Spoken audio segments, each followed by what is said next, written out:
Hello everyone and welcome to today's video. I'm going to create a couple of birthday cards and then I'm going to show you how I'm going to incorporate those birthday cards onto scrapbook layouts. We put so much time and effort into creating special birthday cards for those that we love, so why not incorporate them if they're within your family onto a scrapbook layout, or if you would like to gift them a scrapbook layout already prepped and ready to go, they can slide their birthday card in and their photos and they have a gift from you that includes the card plus a place to hold the memories from their special day. My children have their birthdays in the same month, so now I don't take as many photos of them. I'm going to have my son on the left side and my daughter on the right side of the double page spread, and I'm theming their birthday cards this year with this new A Toast to You National Scrapbooking Day stamp set. This unfortunately is only available until the end of today. I've taken a bit long to get around to doing this video, so if you're in Australia this will be available until midnight 31st of May, and the same date applies obviously to North America, but you've got a little bit of extra time because we're a little bit ahead of you. So I'm doing some stamping with these and I'm colouring them in using a watercolour method with our water-based dye inks. So let's get into how I do that. For the dill pickle, or we just call it a pickle here in Australia, I'm colouring him in with green apple. So what I'm going to do is add some water. I've just smooshed this down onto my all-purpose mat, and then I am just loosely going in and colouring. I'm not taking a great amount of care with this. I don't need it to be absolutely perfect. I can go back in, I can pick up more colour and then spread that out. If I want it to be watered down a little bit more, I just have to drag that colour out onto the all-purpose mat and the water brush just adds the water to it.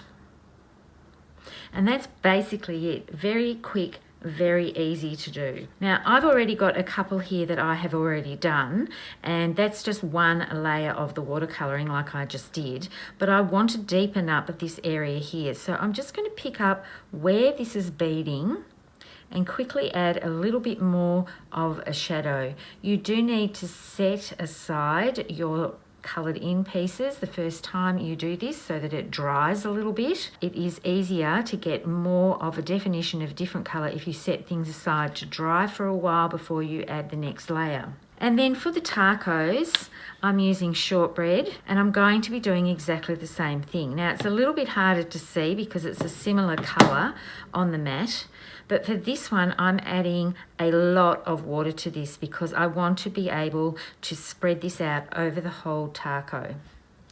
So I've put that on, I'm going over the taco, and then I'm going to wait for that to dry before I add the next colour.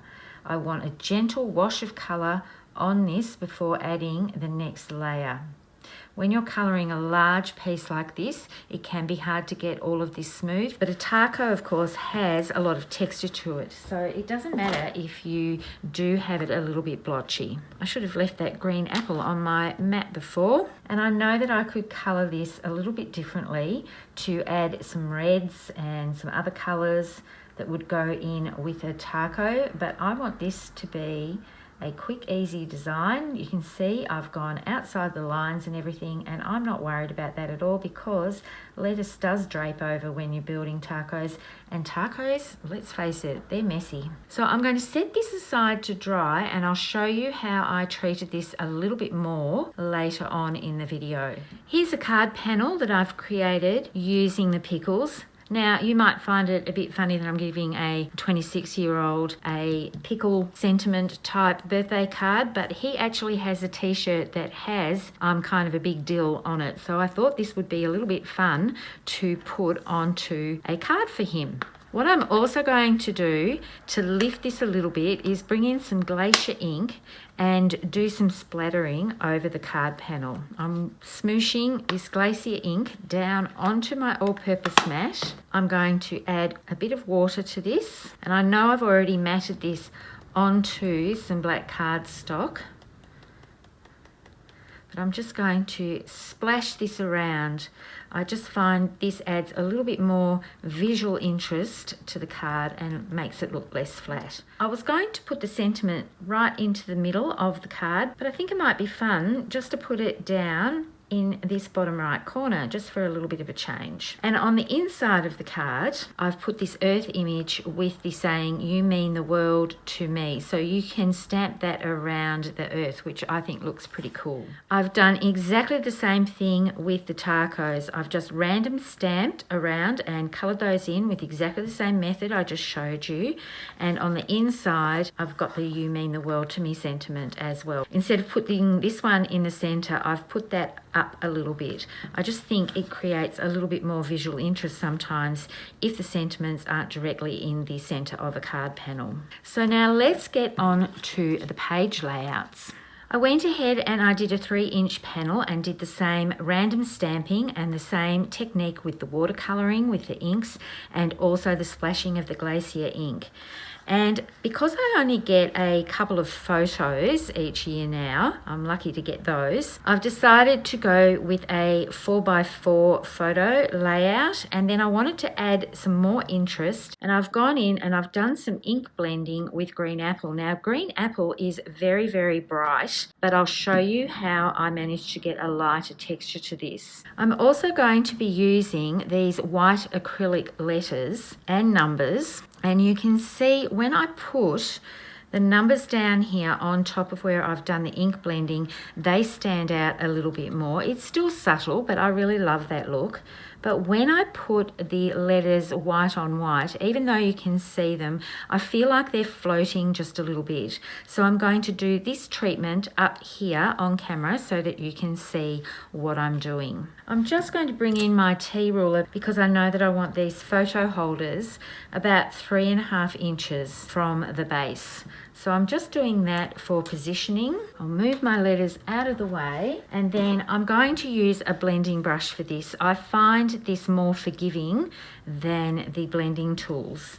And I'm going to take a lot of this ink off, and I'll move this down a little bit, and you can see that by removing most of the ink from the brush, you can go in and you can get a nice soft look to this. And the pressure I'm using while holding this brush is very, very minimal. I'm basically not putting any pressure down on this at all. I'm just rubbing it gently over the area. So I've just lined my photo holder back up where it's going to go, and I'm just going to do a little test to make sure that I've gone far enough out, and you can see that I've got enough of the clover ink on there. The next step I'm going to do with this, I'm going to move everything aside again, and I'm hoping you can see on camera I've used some clear shimmer brush on these areas here. I wanted to have 3 sections of the inking. So I'm giving my shimmer brush a good shake, and then I'm actually going to squeeze some down onto my all-purpose mat for me to pick up so that I can get some bigger splatters. I'm just going to cover this off a little bit. And I'm hoping the shine is coming through so that you can see. But this adds some nice visual interest and a little bit of something extra, I feel, to the layout. And once this shimmer brush is all nice and dry, I'm going to be able to adhere everything down, and I'll show you how I'm going to incorporate on this layout the birthday card. Before I put my numbers down here, I'm going to adhere a flip flap to the page, and I want that at about 3.25 inches. I don't want it any further down because the numbers are going to go down here. I don't want the card to slip down and cover the numbers. Now these have a little pocket, and they've got a very sticky adhesive strip, so you just need to remove this tape, and I'm going to try and do this on camera. I'm just going to take away that photo holder and hold everything in place and bring this along and hopefully not get any fluff from my jumper onto the adhesive strip. And I've got my T-ruler there to help me with getting this nice and straight. I didn't want this to go over the top of the acrylic letters, but I needed to put those on first so I knew exactly where I was going to put this. And then I'm going to bring in my bone folder and burnish this so it adheres to the page nicely. You can run your finger over it if you don't have a bone folder. And then I'm going to bring back in my photo holder and adhere that down. Now, if I wanted to, I could put a 6x4 photo underneath here, but I have decided I want to dress this up with some cut out little pickles running across the page. So I'm going to adhere my 26, fussy cut these out, and then I'll be back to show you how I put a slice in the page protector and the end results of these layouts.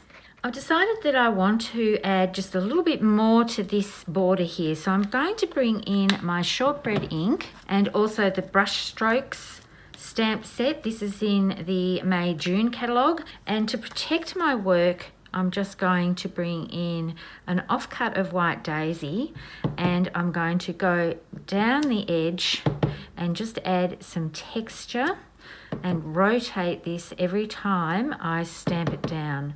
I don't want to get my head in the way, but you can see I'm filling in areas. I should have done this before I stuck down my title, but I got all excited and wanted to show you what I was doing with this layout. So this is just going to add a little bit of fun and a little bit more visual interest.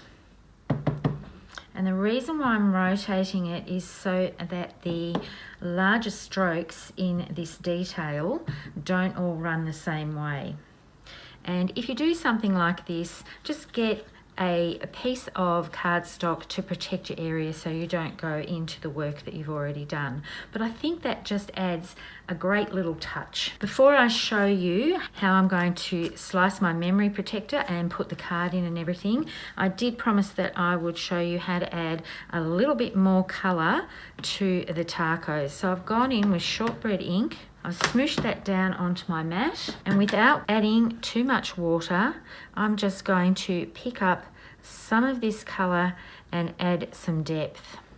And you can see that's adding some nice little darker areas there to those dot details on the edges and create a little bit of shadow. And then you just need to set it aside to dry. As I said before, doing this on watercolour paper is a lot more forgiving, but you can do it onto White Daisy cardstock. Just don't add too much water and set things aside to dry. If things buckle a little bit, put it underneath something heavy overnight. Alright, so let's get to the bit that I'm a bit nervous about doing on camera. Now that I've got the flip flap on, I'm going to slide my page in, making sure I've got my page protector around the right way. Remember, this is the left side of the double page layout, so I don't want to cut my memory protector in the wrong place. Ask me how I know this, because this is take 2. I just messed up and I put my page in the wrong way. So now I've got a page protector with a slit in it ready for another layout, so I'll have to remember and keep that one on hand. The first thing I need to do is mark where I need to cut the slit into this memory protector. So I'm just using a Sharpie, and don't stress because you're not going to see these marks when I'm finished. I have an old Cuttlebug plate. I can slide that in there to act as a protector and where I'm going to punch holes. I've got this tool here. Julie Carrier put me onto this. I've been wanting one of these for a while. It actually has 3 different size holes, so you can punch your holes anywhere that you like. I'll put a link to this below in case you've been searching for one. I found this really, really good to use. I'm using the smallest hole. And if you're like me, I had to ask Julie, how do I change these nibs? It's very, very simple. She sent me a video and I can't believe I didn't work it out for myself. But you unscrew this part, take out the hole punch piece, put in the size that you want and screw that back on. How I can work that out for myself, I have no idea. So now that I've got the little hole ready to go, I'm going to line this up over where my Sharpie marks are and just punch down, and that will punch through the plastic of the memory protector. And the reason why I'm doing this is to give the memory protector a little bit more stability when I actually slice the holes. So I'm not sure, you can probably see that with my finger underneath. I've got 2 little holes, one at the top and one at the bottom. I'll just slip a piece of black cardstock under here so that hopefully you can see these 2 little holes a bit better. I'm going to bring in a metal ruler. I can't do this with a plastic ruler. I tend to just cut them. You need to put quite a bit of pressure to keep this nice and still. And then I'm running my blade up against the edge of the ruler to keep it nice and straight until I get to that hole. And I started at the top edge of the hole, and now I'm going to move down a little bit and I'm going to cut another little slither out. This just helps with feeding the flip flap through. You can of course do this with just one slice, but I find that doing it a little bit wider, especially when you're putting something bulky in like a card or some memorabilia, that doing 2 slices seems to work better. And you can see that was quite easy to do. It's a little bit nerve-wracking when you do it the first time. So now you can see I've got that nice slit here, and the 2 holes at the end act like a bit of a reinforcement. You can do this without them, but I just like doing the holes. It just, to me, makes everything just a little bit more stable. Now all I need to do is feed through my flip flap. Quite easy to manipulate when you don't have anything in there.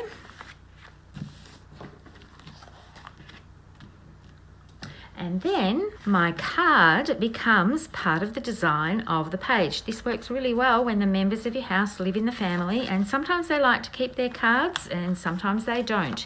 But this way, whatever message I have written to them will be kept on this layout, and then I can cut a panel and put it on the back of here to add my journaling about the actual birthday. So I need to bring this one down just a little bit so that it lines up. And then that sits quite nicely. It does pop up when you go through your album, but that just means people will know that they can open this up. And I'm not really worried about this part not having a page protector on it because, as I said, it's just the card. You don't have to slip through your memory protector to do this. You can apply these directly on top of the memory protector. So this is the left side of the layout and this is the right. I love these little icons. The tacos are so cute. I've done exactly the same thing as I said before with the card, the same sort of format, and you can see this will flip through to reveal the photo underneath. The technique is the same here with the sponging and the clear shimmer brush over top. I've brought in some black bursts, some black dots and some clear sparkles just to provide a few little accents. And of course I've done the stamping on this one. I did it before I actually adhered the acrylic letters down. I love the subtle look with the ink blending behind it and the splatters of glacier. Even though it's not used anywhere else on the layouts, it actually just adds a nice little place for these tacos and pickles. I'm hoping there's not too much glare with the page protectors, but I really wanted to show you how these actually work. Repeating the icons as little embellishments, and I've popped a couple of them up onto foam tape, just adds a little extra touch to the layout. There's white space at the top and the bottom of these layouts, and that's there intentionally because there's quite a lot going on with these background stampings for these images. And I wanted the focus to be drawn into this middle section here where the photos and the birthday cards are, and the interactiveness of flipping these over to find more photos underneath. I hope you enjoyed watching me put these together and that you got some tips with adhering flip flaps and also the sponging and a little bit of watercolouring as well. That doesn't actually take too long because it's just one colour that we're using for each image basically. Thank you so much for watching. Happy crafting and bye for now.